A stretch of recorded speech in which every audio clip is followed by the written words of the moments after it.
이 시간 함께 말씀의 은혜 나누면 좋겠습니다. 오늘 본문은 여호수아가 두 명의 스파이를 가나안으로 보내는 장면으로 시작됩니다. 사실 여호수아는 이미 우리가 아는 것처럼 40년 전에 모세의 정탐꾼으로서 가나안 땅을 돌아본 적이 있습니다. 여호수아는 이번에는 특별히 두 명을 비밀리에 부릅니다. 그리고 미션도 비밀리에 그렇게 전달합니다.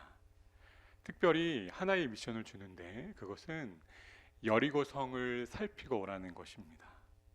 당시에 여리고성은 매우 풍성한 또 매우 풍요로운 도시였습니다. 그리고 또 성도 내성과 외성으로 구성된 특별한 건축 양식으로 지어진 성이어서 매우 공략하기가 어려웠습니다. 그래서 여호수아는 이 여리고성이 무너지면 상징적인 도시국가였던 이 가나안의 여리고성이 무너지면 가나안을 정복하기가 쉽겠다라고 생각했습니다. 특별히 이 여리고성은 가나안의 중요한 지정학적 위치를 갖는 그 지점에 자리하고 있었습니다. 그래서 여리고성이 무너지면 가나안의 북쪽에 있는 도시국가들 그리고 남쪽에 있는 이 도시 국가들이 연합하기가 어려워집니다. 그러면 이스라엘의 이 가나안 정복 정쟁은 좀 보다 쉽게 그렇게 이루어지는 것이었습니다. 그래서 매우 중요한 이 첫 타겟이었던 여리고성에 정탐꾼을 보냅니다. 이 두 명의 정탐꾼은 비밀리에 이 여리고성에 침투했고 창녀 라합의 집에 들어갑니다. 라합은 돈을 받고 몸을 파는 여성으로서 숙박과 식사를 제공하는 일도 했습니다. 정탐꾼들은 그렇게 생각한 것 같습니다. 성 안팎의 남성들이 쉽게 드나들었던 이 라합의 집에서 머물면서 그렇게 별다른 의심을 받지 않고 정탐 활동을 하고 싶어 했던 것 같습니다. 그러나 이 두 명의 스파이가 활동을 시작하기도 전에 발각됩니다. 여리고의 국정원은 이스라엘의 간첩을 잡기 위해서 급하게 라합의 집을 덮쳤습니다. 음산한 매춘 골목에 이 한 기퉁에 자리 잡은 라합의 집에 난리가 났습니다. 여리고에서 최고의 정보력을 가지고 군사력을 가지고 있었던 이 소수 정예부대가 라합에게 다그칩니다. 너희 집에 머물고 있는 이 간첩 두 명을 내어놓으라 압박합니다. 그런데 라합은 놀랍게도 매우 침착하고 우연하게 자신은 정말 그 사람들이 누구인지 몰랐고 그 사람들은 이미 여리고성을 떠났다라고 말합니다. 또 신기하게도 이 소수 정예부대는 라합의 말을 듣고 성 밖으로 정탐꾼을 쫓아 나가기 시작합니다. 간첩을 추적하는 이 전담팀이 성 밖으로 나가자 여리고 성은 문을 닫습니다. 이 스파이 색출 작전이 잠잠해지자 라합은 자신이 숨겨두었던 이 두 명의 스파이들과 대화를 나눕니다. 라합은 사실 이미 이스라엘의 하나님을 잘 알고 있었습니다. 알고 있을 뿐 아니라 하나님에 대한 신앙을 가지고 있었던 사람이었습니다. 이제 라합은 이 두 명의 정탐꾼들과 함께 하나님을 노래하고 하나님에 대하여 나누며 그들에게로부터 친절과 허위의 대가로 자신의 가족들의 구원을 약속받습니다. 그리고 이제 여호수아 6장에 가면 여리고성이 무너지는 그날 라합과 가족들 모두는 구원을 얻습니다. 저는 여호수아 2장에 기록된 이 말씀을 살피면서 여호수아 2장에 이 라합의 이야기가 굳이 껴있는 사실이 좀 어색했습니다. 여러분 여호수아 1장에 어떤 말씀이 기록되어 있는지 기억하십니까? 여호수아 1장을 보면 하나님께서 여호수아에게 격려와 용기의 말씀을 가득 부어주십니다. 여호수아야, 내가 너를 모세와 똑같이 대우하겠다. 사람들이 뭐라 해도 쫄지 말고 두려워하지 말고 강하고 담대하라. 네가 말씀에 순종하면 나는 언제나 네 편이다. 네가 어디에서 무엇을 하든지 간에 네 편이다 라고 말씀하십니다. 이스라엘 백성들도 마찬가지로 여호수아를 격려하고 응원합니다. 우리의 새로운 리더이신 여호수아여, 우리는 당신의 말씀에 절대 순종하겠습니다. 당신은 오직 하나님의 말씀에 순종만 하십시오. 그리고 3장에 보면 이제 여호수아와 이스라엘 백성들은 하나님의 임재를 상징하는 언약궤를 앞세우고 요단강을 건넙니다. 그리고 이어지는 말씀을 보면 여호수아에서는 이스라엘이 지파별로 땅을 분배받고 가나안의 정복 전쟁을 승리하는 이야기로 가득 기록되어 있습니다. 전쟁의 이야기로 가득 기록되어 있는 것이죠. 그래서 여호수아 2장에서 이 라합의 이야기가 굳이 필요하지 않습니다. 이 여호수아서라고 하는 이 말씀의 구성을 보면 이 라합의 이야기가 빠져도 전혀 어색하지 않다는 것이죠. 그리고 사실 이 두 정탐꾼의 활동이라는 것도 별것이 없습니다. 라합이 정탐꾼에게 했던 이야기를 그대로 여호수아에게 전달하는 수준입니다. 저는 이 라합의 말씀을, 여호수아 2장의 말씀을 묵상하고 살피면서 마가복음에 등장하는 수로보니게 여인이 생각났습니다. 헬라 출신으로서 페니케아 족속의 남자와 결혼해서 수리아에 사는 여자입니다. 귀신 들린 딸 때문에 온 가족이 죽음의 고통에 빠져 있던 여성입니다. 이 여성은 예수님께 나아와서 예수님께 딸의 치료를 간청했습니다. 그러나 예수님은 매우 모질게 그녀의 간청을 거절합니다.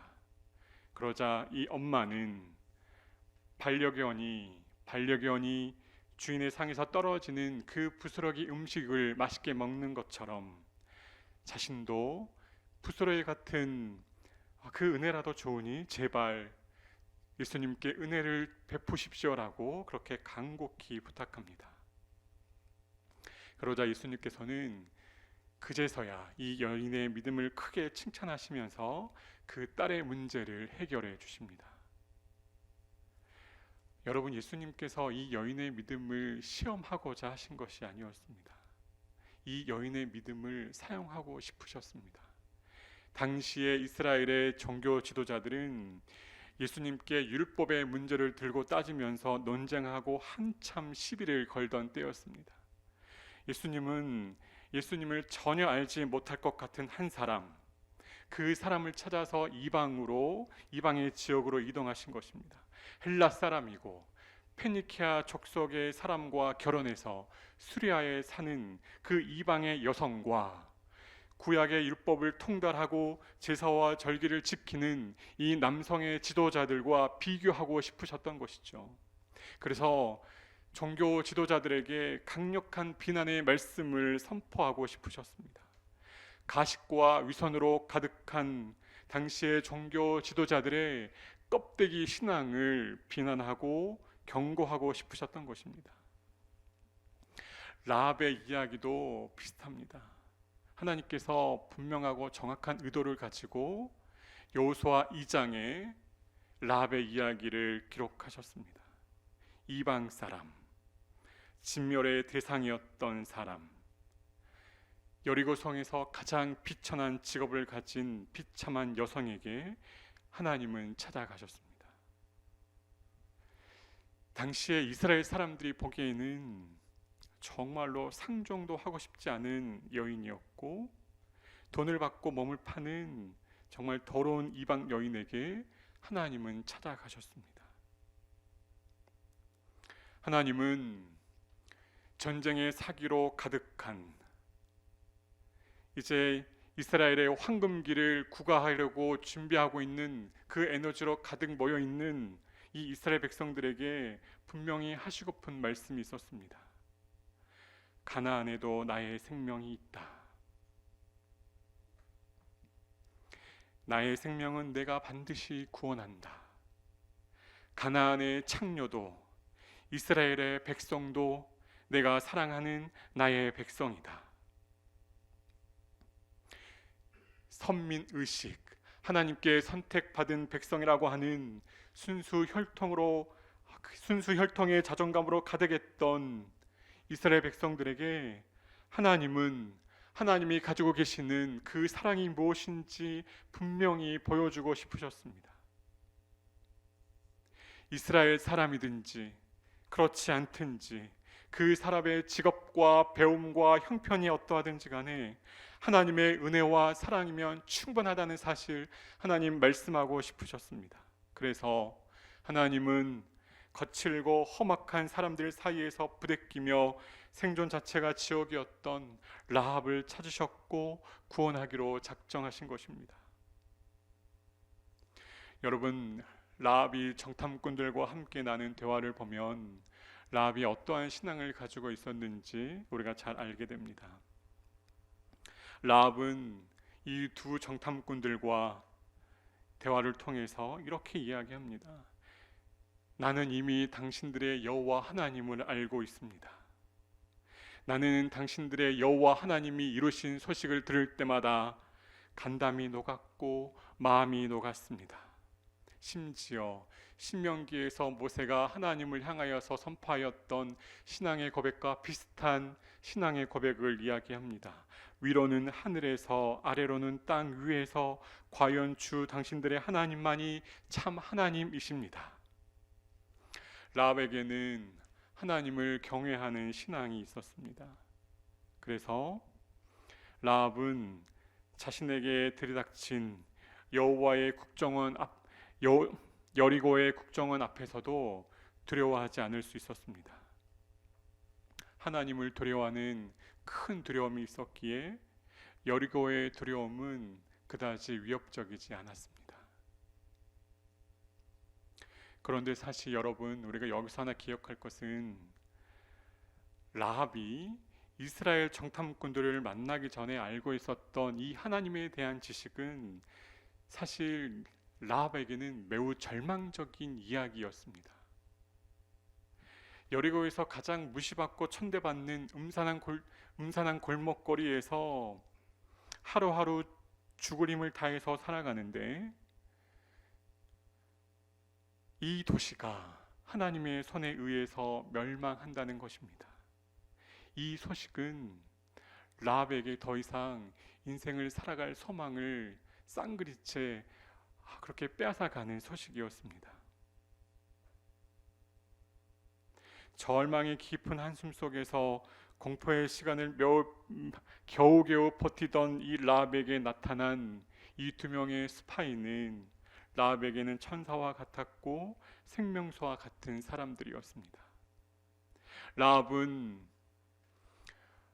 여리고의 국정원들을 따돌린 다음에 그 두 명의 이스라엘의 스파이와 함께 한 자리에 앉아서 눈물을 흘리며 환희에 빠져서 감동에 빠져서 긴 호흡으로 한 호흡으로 거침없이 하나님에 대해서 고백하고 노래했을 것입니다.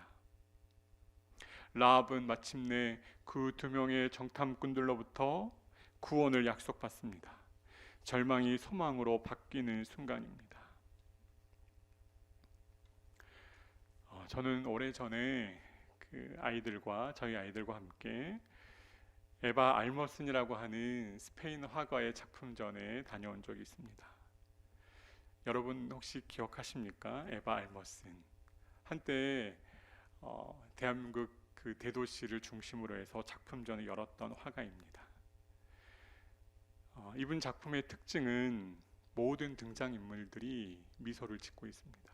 엄마도 아빠도 아이들도 소소한 일상에서 행복한 미소를 짓고 있습니다. 그래서 강아지와 함께 산책을 하든지 아니면 아이들과 쇼핑을 하든지 무엇을 하든지 간에 웃고 있습니다. 저는 이 전시 작품을 보면서 그런 생각이 좀 들었습니다. 이 작가가 웃음과 행복을 나에게 강요하는구나.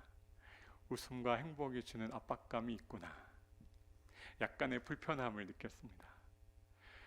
그런데 오늘날 우리의 교회가 그리는 묘사하는 하나님도 그런 것 같습니다. 계속 거침없이 웃고 계시는 하나님, 예스맨 하나님, 젠틀맨 하나님, 나이스한 하나님,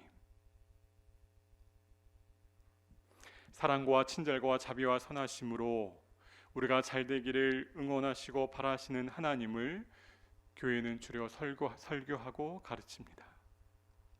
그리스도께서 십자가에 달리셔서 우리의 모든 죄악과 빈곤과 질병과 문제를 감당하셨기에 신자는 이제 더 이상 죄악과 상관없는 인생을 살 것이고 부자로 살아갈 것이고 건강하게 오래오래 살아갈 것이다 라고 이야기합니다. 구원파와 기복주의 신학이 혼합된 복음이 가득하게 되었습니다. 사랑의 하나님만을 노래하고 친절한 하나님만을 추구하고 나아갈 때에 이제 교회 안에 두려운 하나님은 계시지 않습니다. 두려운 하나님은 단지 범죄 현장에서 잘못을 저지른 범죄자를 심판하시는 하나님으로 밀려나고 말았습니다.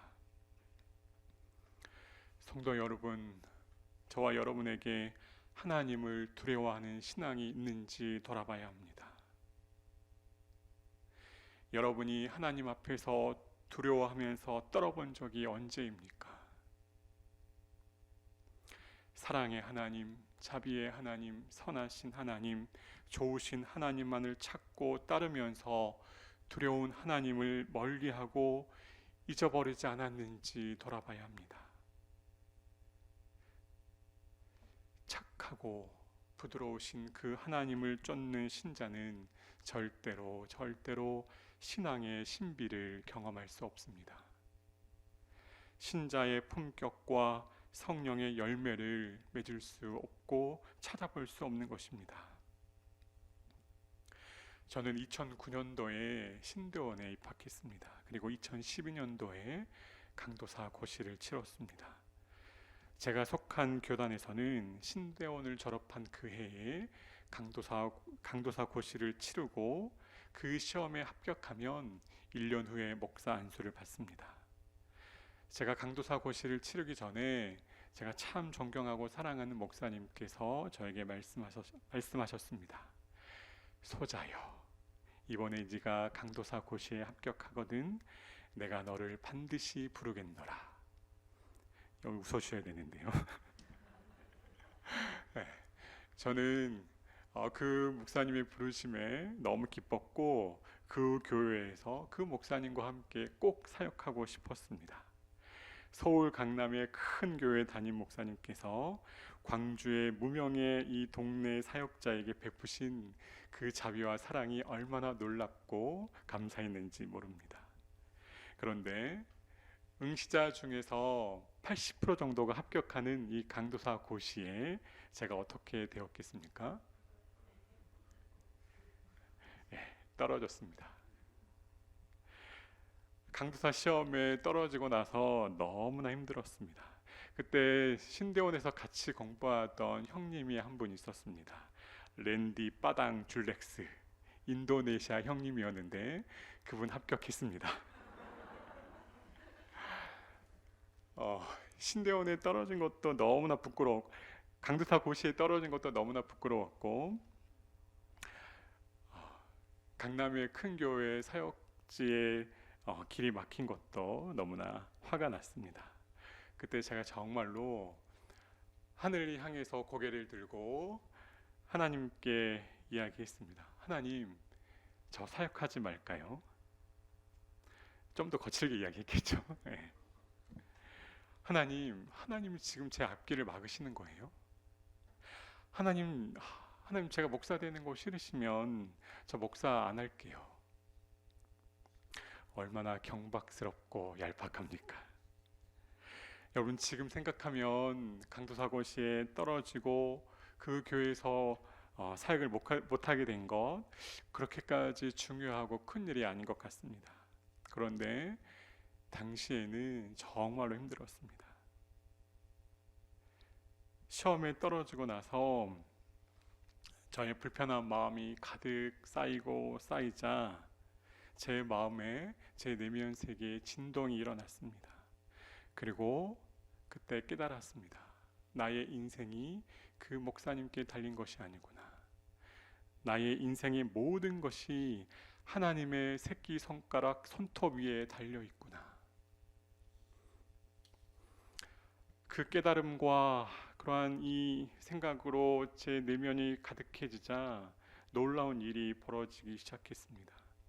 눈에 보이고 귀에 들리는 모든 것이 공포스럽고 무서웠습니다.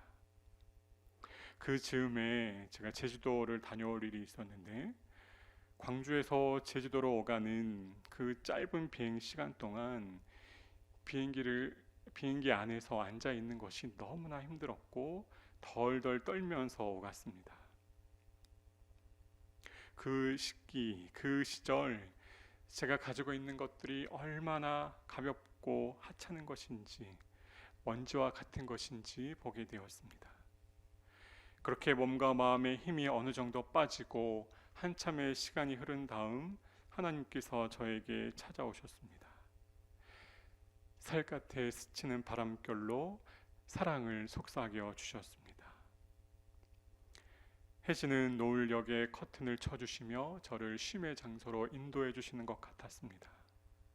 밤의 어둠으로 저를 인도하셨고 그 밤의 어둠 가운데에서 깊은 숙면을 선물로 주셨고, 밤하늘의 별빛으로 하나님의 마음을 보여주시는 그 은혜를 경험했습니다. 아침이 되면 새로운 힘으로 밝은 목소리로 저를 맞아주시는 하나님을 누리게 되었습니다. 성도 여러분, 하나님은 절대로 착한 아이 증후군에 빠진 사람처럼 우리에게 무엇이든지 예수로 반응하는 하나님이 아니십니다. 저와 여러분은 하나님을 충분히 사랑하시면서 또한 반드시 하나님을 충분히 두려워해야 합니다. 그렇게 하나님을 경외하는 신앙으로 하나님을 마주할 때에야 비로소 하나님을 깊이 신뢰하게 됩니다. 그리고 하나님을 경외하는 신자는 마침내 우리의 요청을 거절하시면서 침묵으로 말씀하시는 그 하나님의 뜻을 읽어내고 깨닫게 되는 것입니다. 이제 절망의 자리에서 소망의 자리로 옮겨간 라합의 신앙과 인생에 대해서 조금만 더 살피고 싶습니다. 여러분, 우리가 기억하는 것처럼, 아는 것처럼 라합은 이스라엘의 공동체에 편입되고 나서 살몬과 결혼합니다. 그리고 보아스의 어머니가 되고 다윗의 고조 할머니가 됩니다. 여러분, 라합이 이스라엘 공동체에 편입되면서 이스라엘 공동체에서 어떻게 살아갔을 것 같습니까? 이스라엘 공동체에서 백성들과 함께 연대하면서 마음을 나누면서 사랑을 나누면서 한 마음 한 뜻으로 하나님을 찬양하고 고백하며 하나님 예배하며 하나님께 나아갔을 것 같습니까?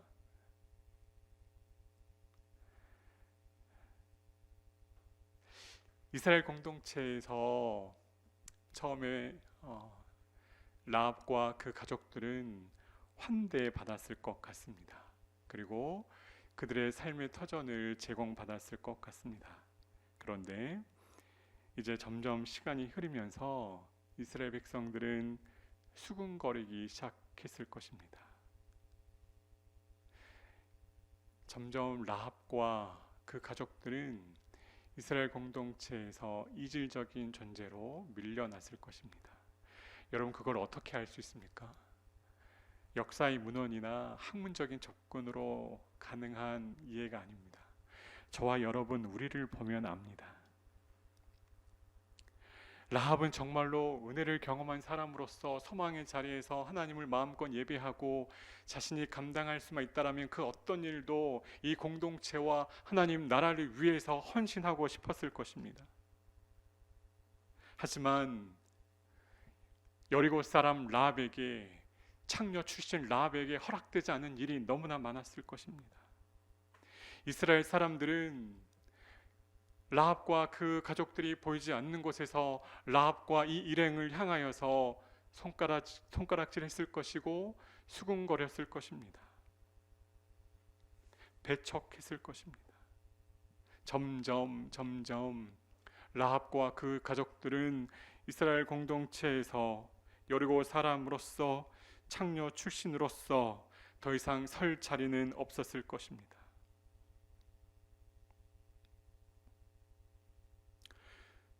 저와 여러분의 경우도 좀 그런 것 같습니다. 이제 절망의 자리에서 소망의 자리로 옮겨와서 하나님께서 기뻐하시는 삶을 살고 싶은데 이 자리가 소망의 자리인지 절망의 자리인지 헷갈리는 경우가 너무나 많이 있는 것이죠. 분명한 차이가 없습니다. 소망의 자리라면 구원받은 하나님의 백성으로서의 삶이라면 감사와 기쁨과 성령의 열매가 가득해야만 할 것 같은데 전혀 그렇지 않습니다. 때때로 우리 자신 스스로를 볼 때에 절망적인 순간이 너무나 많이 있습니다. 우리 부모님을 볼 때에 그렇습니다.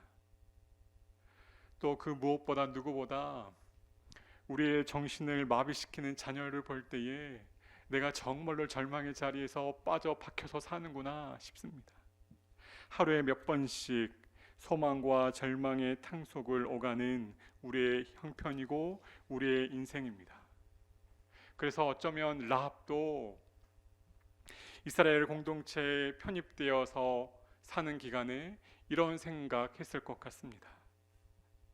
차라리 내가 여리고성에서 빠져나오지 않았더라면 어땠을까? 차라리 내가 이스라엘 공동체로 합류하지 않았다면 어땠을까? 수없이 많은 생각들을 했을 것 같습니다.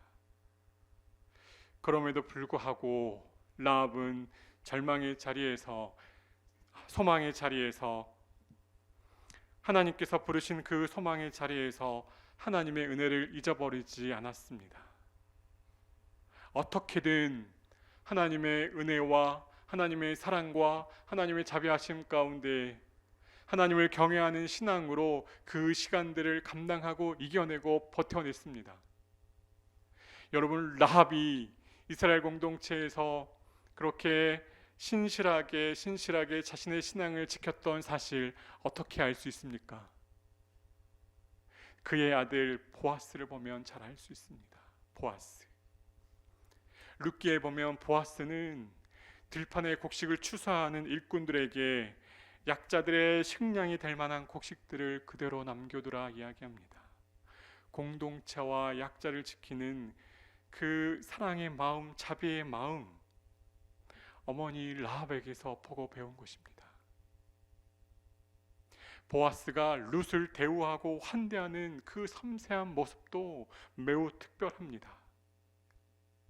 평생 힘들고 어렵게 마음을 졸이며 그렇게 하나님 앞에서 삶을 살아내었던 이방인 어머니 라합을 보면서 이방인 여성 룻에게 최대한 친절과 호의를 베풉니다. 보아스는 룻의 아픔과 고통을 보호하되 친절과 호의를 베풀되 룻을 존중하면서 룻을 지키게 되었습니다. 이방인 어머니였던 라합의 하늘 보고 자란 보아스는 그렇게 신실한 성인으로 신실한 신자로 잘 자랄 수 있었습니다. 성도 여러분, 저는 이 시간 바울 사도가 로마서 8장에 기록한 말씀 세 구절을 라합의 심정을 담아서 읽는 것으로서 설교를 마치고자 합니다. 이 새벽의 시간에 라합의 심정으로서 이 로마서의 세 구절의 말씀을 귀담아 들으시고 하나님께 나아가는 기도의 시간이 되면 좋겠습니다. 현재 우리가 겪는 고난은 장차 우리에게 나타날 영광에 견주면 아무것도 아니라고 나는 생각합니다. 우리는 이 소망으로 구원을 얻었습니다. 눈에 보이는 소망은 소망이 아닙니다. 보이는 것을 누가 바라겠습니까? 그러나 우리가 보이지 않는 것을 바라면 참으면서 기다려야 합니다. 함께 기도하시겠습니다.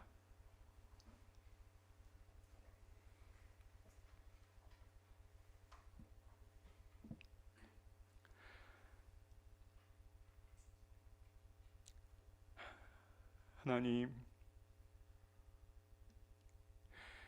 우리에게 임하여 주옵소서. 하나님, 우리에게 하나님의 일하심을 보여주십시오.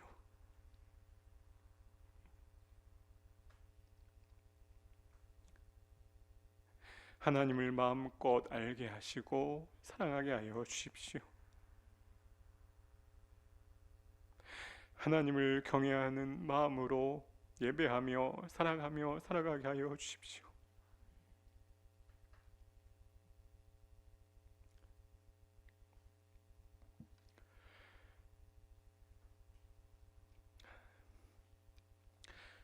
우리 주 예수 그리스도의 은혜와 하나님의 사랑하심과 성령의 교통하심이 하나님을 경외하는 신앙으로 소망의 약속을 붙잡기로 결단하는 주의 백성들에게 이제부터 영원토록 함께 하시기를 축원하옵나이다.